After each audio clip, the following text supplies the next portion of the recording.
بسم اللہ الرحمن الرحیم۔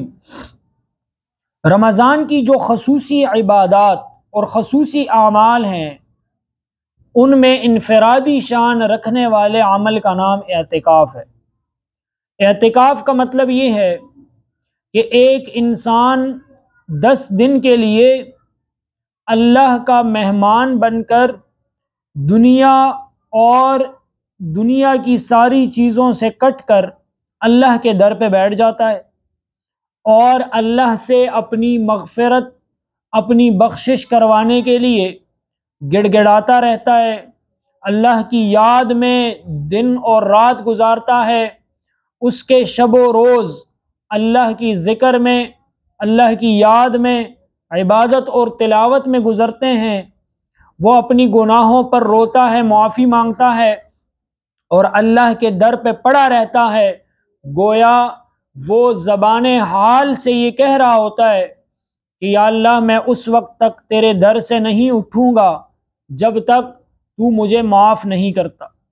اعتکاف حضور اکرم صلی اللہ علیہ وسلم نے پورے مہینے کا بھی فرمایا، 20 دنوں کا بھی فرمایا، اور رمضان کے مہینے میں 10 دنوں کا اعتکاف آپ کی مستقل عادت مبارکہ تھی۔ اعتکاف سے کیا ملتا ہے؟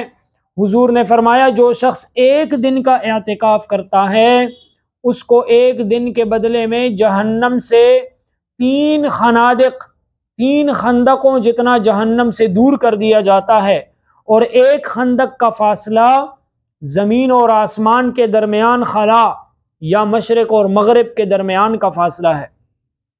بڑی فضیلت ہے۔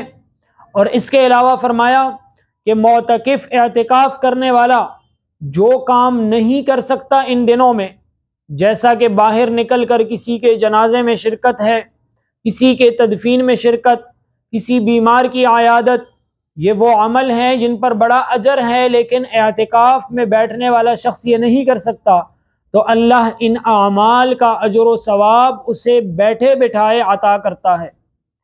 اس بات کا خیال رکھیے کہ اعتکاف خواتین کا گھر میں ہوتا ہے اور مردوں کا اعتکاف مسجد میں ہوتا ہے، لہٰذا رمضان کے اس نادر موقع سے فائدہ اٹھائیے۔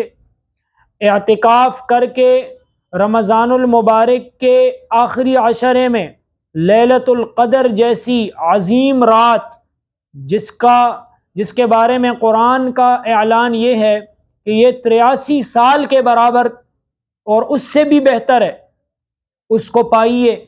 یہ اعتکاف بیٹھنے والے کو یہ رات مل جاتی ہے۔ اعتکاف بیٹھنے والے کا سونا بھی عبادت، کھانا بھی عبادت، پینا بھی عبادت، آرام بھی عبادت، اور عبادت تو ویسے بھی عبادت، اس لیے اس نادر موقع سے فائدہ اٹھائیے۔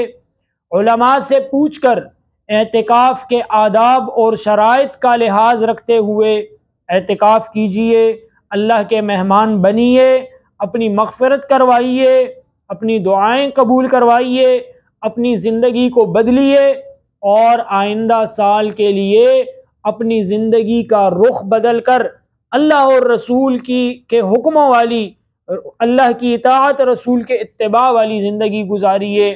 یہ نادر موقع ہے، اللہ ہمیں اس سے فائدہ اٹھانے کی توفیق دے۔